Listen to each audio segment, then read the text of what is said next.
Jail में बंद व्यक्ति मंत्री बना रह सकता है? सुप्रीम कोर्ट के सामने बड़ा सवाल। नमस्कार, आप देख रहे हैं वी न्यूज भारत 24 और मैं हूं आपके साथ ज्योतिका। आइए रुक करते हैं खबर की ओर। सुप्रीम कोर्ट से न्यायिक हिरासत में जेल काट रहे तमिलनाडु के मंत्री सेंथिल बालाजी को मंत्री पद से हटाने की मांग की है। सुप्रीम कोर्ट अगर इस मामले में विस्तृत सुनवाई कर फैसला देता है तो भविष्य के लिए ऐसे मामलों में व्यवस्था तय हो जाएगी और गिरफ्तारी और जेल के बावजूद व्यक्ति को बिना पोर्टफोलियो के मंत्री बनाए रखने की बढ़ती प्रवृत्ति पर रोक लगेगी। सुप्रीम कोर्ट में फिर ये सवाल पहुंचा है कि क्या गिरफ्तार हुआ जेल में बंद व्यक्ति मंत्री बना रह सकता है? इस बार मामला मनी लॉन्ड्रिंग केस में ईडी द्वारा गिरफ्तार किए गए हैं तमिलनाडु के मंत्री सेंथिल बालाजी को मंत्री पद से हटाने की मांग का पहुंचा है।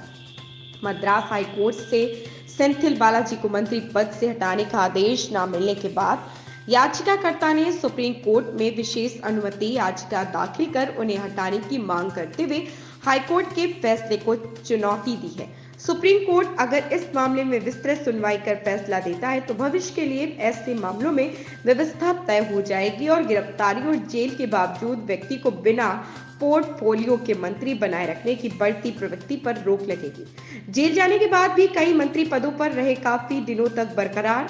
सेंथिल बालाजी से पहले महाराष्ट्र में नवाब मलिक और दिल्ली में सत्येंद्र जैन जैसे कई मामलों में जेल जाने के बावजूद मंत्री पद काफी दिनों तक बरकरार रखा गया था, जबकि सरकारी कर्मचारियों के मामले में गिरफ्तारी के बाद स्वतः निलंबित होने का कानूनी प्रावधान है। न्यायिक हिरासत में जेल में बंद तमिलनाडु के मंत्री वी सेंथिल बालाजी को मंत्री पद से हटाने की मांग करने वाली याचिका में कहा गया है कि राज्यपाल सेंथिल बालाजी के बिना पोर्टफोलियो के मंत्री बनाए रखने से सहमत नहीं थे, लेकिन राज्य सरकार ने बालाजी के मंत्रालय उनके खराब स्वास्थ्य को देखते हुए दूसरे मंत्रियों को पुनरावंटित कर दिया और उन्हें बिना पोर्टफोलियो के मंत्री बना रहने दिया।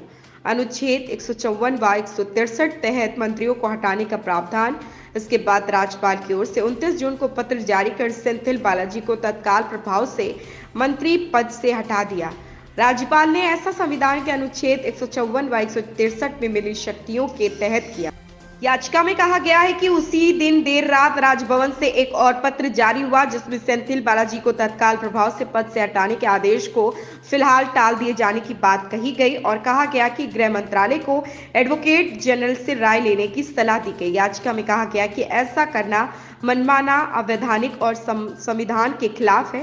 राज्यपाल अपना आदेश वापस नहीं ले सकते क्योंकि यहाँ पर वह पदेन अधिकारी है। सुप्रीम कोर्ट के कई पूर्व आदेश पर मद्रास हाई कोर्ट ने की चर्चा। मद्रास हाई कोर्ट ने याचिका में मांगी गई राहत पर आदेश देने के बजाय मुख्यमंत्री को सलाह दी है कि वह न्यायिक हिरासत में रह रहे सेंथिल बालाजी को बिना पोर्टफोलियो के मंत्री बनाए रखने पर निर्णय लें।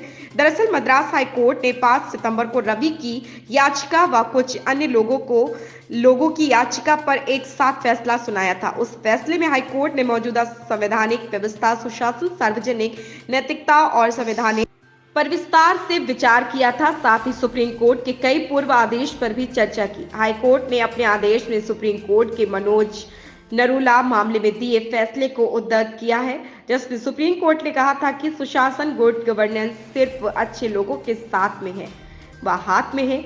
इसमें कोई संदेह नहीं है कि क्या अच्छा है क्या बुरा है, यह अदालत को तय नहीं करना है। कोर्ट हमेशा शासन प्रशासन में अच्छाई पर संवैधानिक लोकाचार की ओर इंगित करता है। संवैधानिक पदों पर बैठे लोगों को उससे संरक्षित करने की याद दिलाता है। इस खबर में बस इतना ही। बने रहिए वी न्यूज भारत 24 के साथ।